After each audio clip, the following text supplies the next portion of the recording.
Okay, who are you and where are you from? My name is Marque Lundgrend, and I was born and raised in California. All right, any town or? Born in Santa Monica, lived all over Southern California. All right, and now you're with a traveling carnival. Yes, sir. Is that the Paul Maurer Shows. Paul Maurer Shows, right here in... Right now we're playing in Barstow, California. And is this part of a festival, by the way, or is just the carnival Just that the comes carnival. every year? Just the carnival comes every year. And we are going to interrupt this interview a few times for phone calls, so just prepare, everybody. So, first of all, how has this year in COVID, it's been over a year, 580,000 deaths. California has been one of the most restrictive of all the states, especially on traveling carnivals. Yes. How has that been for you? We closed March, and we have not been able to work until today. Today is our first day of opening since March of 2020. 2020, yeah.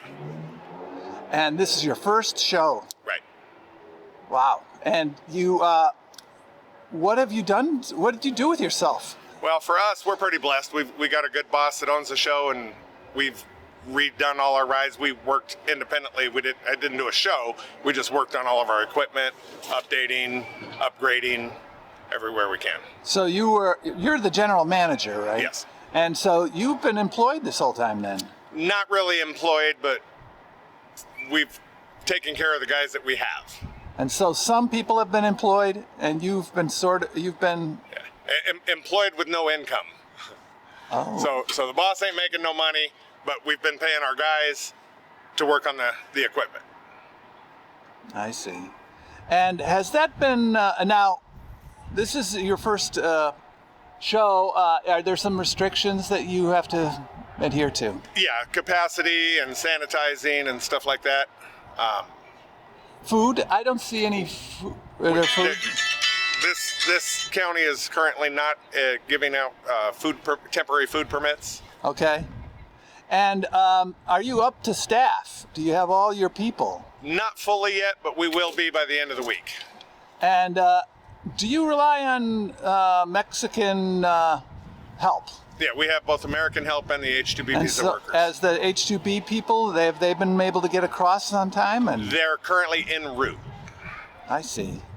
And so you guys are adjusting big time to all this. So what does it look like going forward this summer? I think we'll do all right. Most people are over the lockdown phase of this coronavirus, and I think we're going to have a really good summer. So you are really psyched for this. I am very to get optimistic. back to work Yes. in the carnival business, which you love. I've done it for 20 years. And are you vaccinated? No. And why is that? Well, A, I've already had the coronavirus, and B, I was blessed with an immune system. Fantastic. And how bad was the coronavirus for you? Well, my wife, myself, both of my sons, both of my daughter-in-laws, my grandchildren, we all had it. Lasted a week.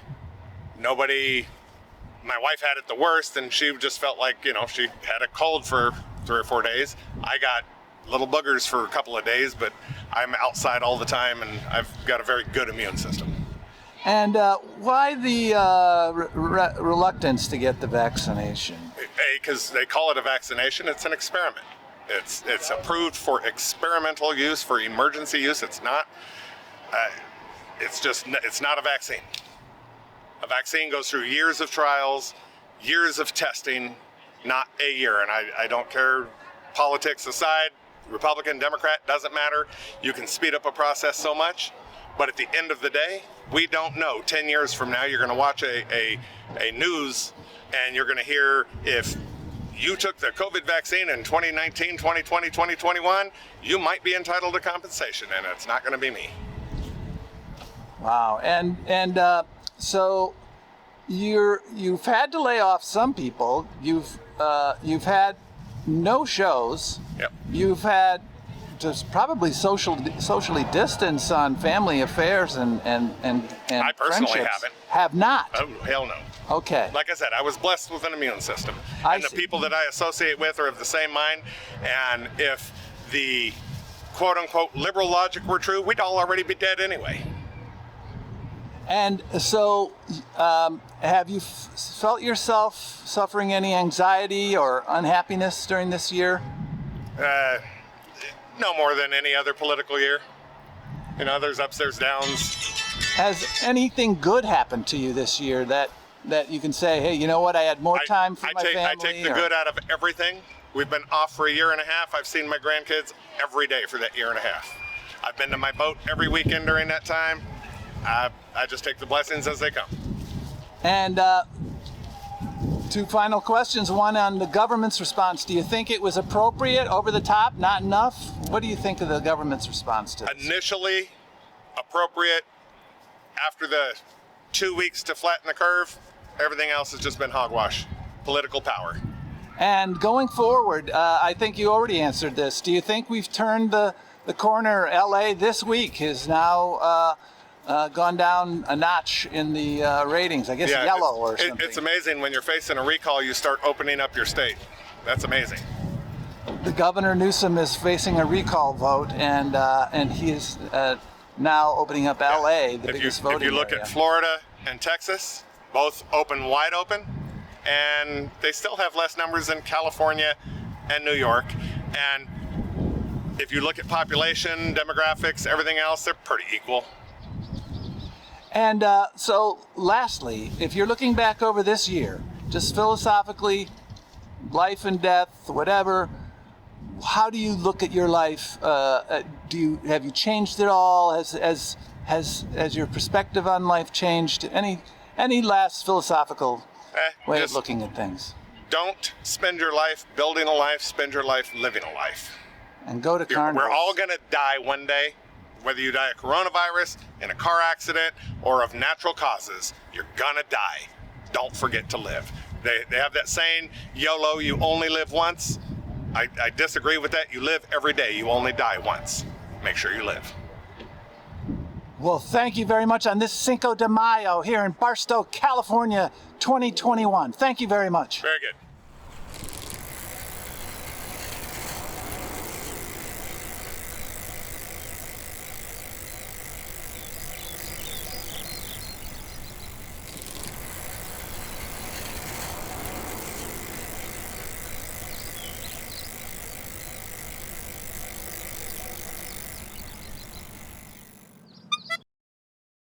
Important note.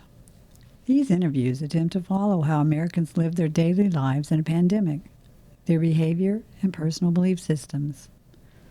The views expressed are not those of journalist Michael Sean Comerford, nor any affiliated organizations, past or present.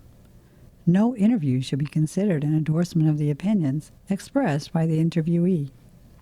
These pandemic-focused interviews document a wide range of views held by individuals along Route 66 from February to May 2021.